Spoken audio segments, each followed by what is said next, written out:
Hello friends, मैं हूं शेखर गुप्ता, आपका स्टॉक फाइनेंसर कोच। आज हम बात करते हैं कुछ इंपॉर्टेंट पैरामीटर के बारे में जो कि हमारे स्टॉक मार्केट में आपको लॉन्ग टर्म के लिए मदद करेंगे।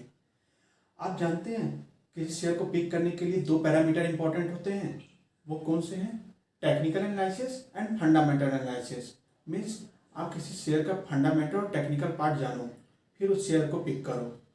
मैं अपने इस फंडामेंटल एनालिसिस को सीरीज चालू करने जा रहा हूँ। ये जो इसका पहला पार्ट अभी से शुरू होता है।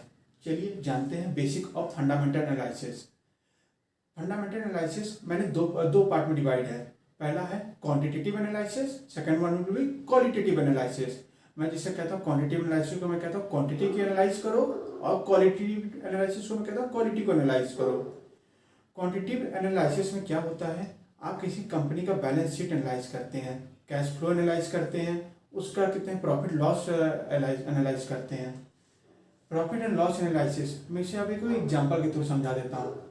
मान लीजिए रोहित शर्मा ने एक साल में कितना इनिंग खेला, कितना रन बनाया, कितने में सेंचुरी बनाई, उनका एवरेज स्ट्राइक रेट क्या चल रहा है। उसी प्रकार से किसी कंपनी का एक साल में कितना सेल्स हुआ, उस सेल्स में उन्होंने प्रॉफिट जनरेट किया कि नहीं, या लॉस ही में चल रहे हैं, ये प्रॉफिट एंड लॉस एनालिसिस होता है। उसी प्रकार से हम लोग देखते हैं बैलेंस शीट एनालिसिस। वो क्या होता है? मान लीजिए आपने कितने रोहित शर्मा का 10 साल का रिकॉर्ड देखा, उन्होंने कितना इनिंग खेला, कितने वनडे खेला, कितना टेस्ट मैच खेला, उसमें कितना रन बनाया और कितनी सेंचुरी मारी, उनका स्ट्राइक रेट क्या रहा, उनका ओवरऑल परफॉर्मेंस 10 साल का।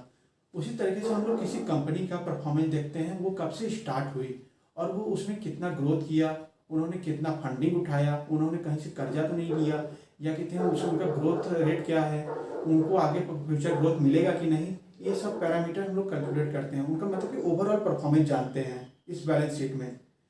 तीसरा हम जानते हैं cash flow analysis. Cash flow analysis क्या होता है? मान लीजिए कितने आपने देखा होगा रोहित शर्मा ने इंडियन टीम में खेला, उन्होंने कितने विदेश में कितने रन बनाए। मान लीजिए उन्होंने 1500 रन बनाए, वो भी 30 इनिंग खेलकर, तो उनका एवरेज कितना आया? 50। अगर इंडिया में उन्होंने खेला होता, अगर 1000 रन बनाए होते 20 इनिंग के हिसाब से, तो उनका एवरेज आता 80 का।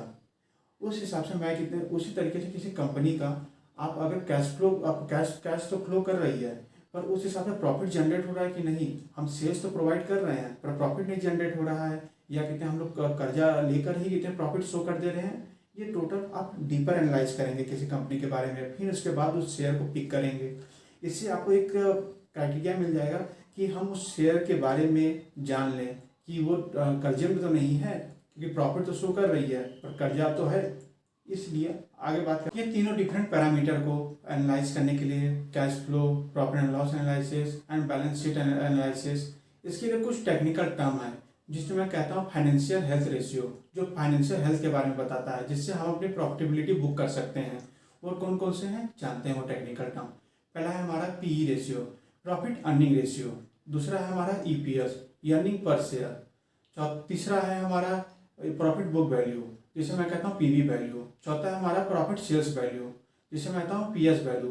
पांचवा है हमारा रिटर्न ऑन इक्विटी, आरओई। चलिए बात करते हैं अपने सेकंड पार्ट पे। This will be qualitative analysis, means quality को एनालाइज करना। इसे मैंने 3 पैरामीटर में डिवाइड किया है। First will be your management analysis, second will be your plan and strategic analysis, third one will be your objective analysis. Means अगर आप किसी कंपनी में शेयर पिक करते हैं तो आपको पहले क्या देखना चाहिए? उस कंपनी का बिजनेस मॉडल कैसा है, उसका प्लान एंड स्ट्रेटजी कैसा है, उसका प्रोडक्ट एंड सर्विसेज आपको अच्छी लग रही हैं कि नहीं लग रही हैं, लोग उसे पसंद कर रहे हैं कि नहीं पसंद कर रहे हैं, क्या वो अपने कंपटीटर को कंपटीशन दे पा रहा है मार्केट में, क्या उसका ब्रांड इमेज कैसा है, उस कंपनी के मैनेजमेंट का फ्यूचर विजन क्या है, वो ऑनेस्ट है कि नहीं है, या कहते हैं आप उस कंपनी का अगर फ्यूचर ग्रोथ आप देखना चाहें कैसा है, या कहते हैं उन्होंने क्या प्लान बना के रखा है फ्यूचर में। जिस तरीके से रिलायंस इंडस्ट्री ने कितने अपना जामनगर वाला रिफाइनरी फैक्ट्री का प्लान बनाया है कि 20 साल में वो ऑयल को केमिकल में चेंज कर देंगे, क्योंकि आप जान रहे हैं सब चीज़ इलेक्ट्रिक हो रही है गाड़ियाँ, तो वो कितने केमिकल में चेंज करके अपना कितने प्रोडक्ट बेचेंगे। तो ये फ्यूचर विजन होता है, वो चीज़ आपको एनालाइज करनी है। मैं इस फंडामेंटल एनालिसिस के पार्ट को और सिंपल कर देता हूँ एक एग्जाम्पल के थ्रू। मान लीजिए आप अपनी मोबाइल शॉप खोलना चाहते हैं, तो आप क्या करेंगे? आप अपने कहते हैं कहीं दुकान को सर्च करेंगे किसी अच्छे लोकेशन पे कि जहाँ पे कम लोग रहते हैं या अधिक लोग रहते हैं। जहाँ पे अधिक लोग रहते हैं वहाँ पे आप जाएंगे, क्योंकि आप जानते हैं वहाँ पे आपका सेल्स बढ़ेगा तो आपकी प्रॉफिट बढ़ेगी। उसी तरीके से आप अपनी कंपनी में कोई शेयर पिक करते हैं तो उसके लिए आपको कहते हैं एनालाइज करना पड़ेगा वो कंपनी सही लोकेशन पे खुली है कि नहीं, वो सही कंपनी सही दुकान में है कि नहीं, कि आप गलत जगह पे ले लिए और उसकी ना ग्रोथ हो रही है ना सेल्स हो रही है, तो आपने अपनी दुकान गलत जगह खोली है। दूसरा फैक्टर जो मायने रखता है वो साइज़। आप अपनी ज़रूरत के मुताबिक से आप अपनी मोबाइल शॉप छोटी खोलो या बड़ी खोले हो, ये आप देखते हो। उसी तरीके से आप अपनी किसी कंपनी में आपने शेयर लगाते हो तो उस समय आपको भी देखना चाहिए उस कंपनी में कितने एम्प्लॉय हैं, उनका रेवेन्यू कितना है, उनका सालाना टर्नओवर कितना है, 1 करोड़ है या 1 लाख है कि 1,000 है। ये टोटल देखने के बाद आपको शेयर पिक करने चाहिए। और तीसरा चीज़ जो रेट आपको डिसाइड करता है कि आप 100 रुपये के स्टॉक लो या कि 10 रुपये का स्टॉक लो। लोग कहते हैं 100 रुपये का स्टॉक नहीं लेते, 10 रुपये का पिक करते हैं। क्यों? उन्हें लगता है ये कम है, ये कम रेट का है और ये महंगा है। पर कहते हैं आप जब दुकान लेते हैं तब उसमें आप डिसाइड नहीं करते हैं। मान लीजिए कि मैं आपको एग्जांपल दूं, एक दुकान का कीमत 2 लाख है, एक दुकान का कीमत 5 लाख है, तो आप मैं बोलूँगा कौन सी दुकान अच्छी है? आप क्या बोलोगे? मुझे उस दुकान का कितने फीचर्स बताओ, वहाँ पे कितनी पॉपुलेशन है, वहाँ पे कहाँ किस लोकेशन पे है, तब मैं आपको बताऊंगा। पर आप शेयर लेने में ये चीज़ नहीं करते हो, आप सीधे 10 रुपये का शेयर ले लेते हो 100 रुपये का छोड़कर, जिससे आपको लॉन्ग टर्म में घाटा हो जाता है। पॉइंट है कंपटीशन। अगर आपके मोबाइल शॉप के बगल में एक और मोबाइल शॉप है और उस एरिया में ढेर सारी मोबाइल शॉप है तो आप एक कड़ा कंपटीशन मिलेगा, जिससे आपकी सेल्स डाउन होगी, आपका प्रॉफिट भी डाउन होगा।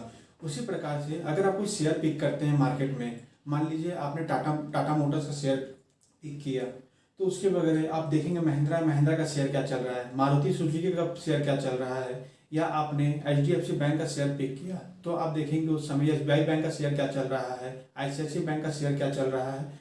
उस हिसाब से आप अपने शेयर पिक करेंगे। दूसरा पॉइंट है प्रॉपर्टी वेरीफाइड।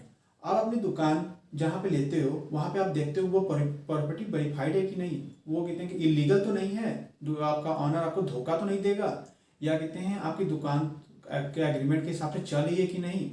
उसी तरीके से आप अगर किसी कंपनी में शेयर लेते हो तो आप पहले ये देखते हो कि कहते हैं उसका मैनेजमेंट कैसा है, उसका कहते हैं आपका प्रमोटर कैसा है, उस कंपनी का ऑनर कैसा है, और फिर उसके बाद आपको शेयर पिक करने चाहिए। मान लीजिए किसी का कंपनी का ऑनर कहते हैं उस पर इलीगल केस चल रहे हो या फ्रॉड केस चल रहा है, आप उस कंपनी का कहते हैं शेयर पिक कर लिए तो आप कुछ दिन बाद आप नीचे चले जाओगे, क्योंकि आप जैसे यस बैंक का आपने केस देखा, मिस्टर कपूर का अरेस्ट होने के बाद यस बैंक के शेयर नीचे चले गए थे। तो इस हिसाब से आपको सेलेक्ट करना है कि आप ऑनर कोई फ्रॉड तो नहीं है, इलीगल केस तो नहीं है, या शेयर आपका कितना मेल डाउन तो नहीं किया। छठा पॉइंट है आपका रेगुलर मेंटेनेंस। मान लीजिए आपने दुकान तो खोल ली पर उसका रेगुलर का मेंटेनेंस कॉस्ट लगेगा, आपका रोज का वहाँ पे कंपटीशन है तो जिसकी वजह से आपका सेल्स तो डाउन हो जाएगा। आपके सालाना सेल्स में से आपको तो टोटल खर्चा निकालने के बाद आपको कुछ प्रॉफिट हो रहा है कि नहीं, ये आप देखेंगे। ये हम लोग कैश फ्लो एनालिसिस से सीखते हैं। मान लीजिए आप किसी शेयर में पैसे लगाए या आपने कोई बिजनेस खोला तो आपने कहीं से लोन लिया होगा या कितने आपकी लाइबिलिटी होगी, तो उसमें से कितने टोटल सालाना से आप कहते हैं ये टोटल लाइबिलिटी माइनस करेंगे तो आपको कुछ प्रॉफिट हो रहा है कि नहीं, आखिर में हम लोग ये देखते हैं। उसके बाद कोई शेयर पिक करते हैं। लेते हैं अपना 7वां पॉइंट, वो है आपका वैल्यूएशन। मान लीजिए कि आप किसी एरिया में दुकान खोल रहे हैं तो आप क्या देखेंगे, जो दुकान तो एकदम अच्छी मेंटेनेंस में हो और जिसमें कम पैसे लगे और कंपटीशन वहाँ पे कंपटीशन कम हो तो आप वो चीज़ लेंगे, क्योंकि सबकी वैल्यूएशन तो सेम है। मान लीजिए उसकी वैल्यूएशन सब दुकानों की सेम है और मेंटेनेंस कॉस्ट भी आप जिस दुकान ले रहे हैं मेंटेनेंस कॉस्ट कम लग रहा है उस वैल्यूएशन के हिसाब से और कम पे करना पड़ रहा है तो वो दुकान लेंगे। उसी प्रकार से हम लोग शेयर मार्केट में भी करते हैं। मान लीजिए कितने आप किसी बैंक का शेयर लेते हैं, आप कितने HDFC बैंक का शेयर लेंगे तो आप क्या देखेंगे कि और भी जो कंपनियां हैं ICICI bank, SBI bank, yes bank, तो उस सबके शेयर आप कंपेयर करेंगे। मान लीजिए उसका कितने का मार्केट कैपिटलाइजेशन सेम है, उनका फ्यूचर ग्रोथ सेम है, तो आप वो देखेंगे कि किससे शेयर प्राइस कम है तो आप उसे पिक करेंगे और फिर मार्केट में आगे बढ़ेंगे। मान लीजिए कितने आपने किसी का टाटा मोटर्स का शेयर लिया तो आप क्या देखेंगे, महिंद्रा का शेयर क्या चल रहा है और मारुति सुजुकी का क्या चल रहा है। अगर तीनों का मार्केट कैपिटलाइजेशन सेम है तो आप सस्ते वाले शेयर पिक करेंगे, जिससे के थ्रू आपको कितने फ्यूचर ग्रोथ मिलते हैं, क्योंकि हम लोग यहाँ पे फ्यूचर ग्रोथ देख रहे हैं एक तरीके से। चलिए मिलते हैं नई वीडियो के लिए, तब के लिए धन्यवाद।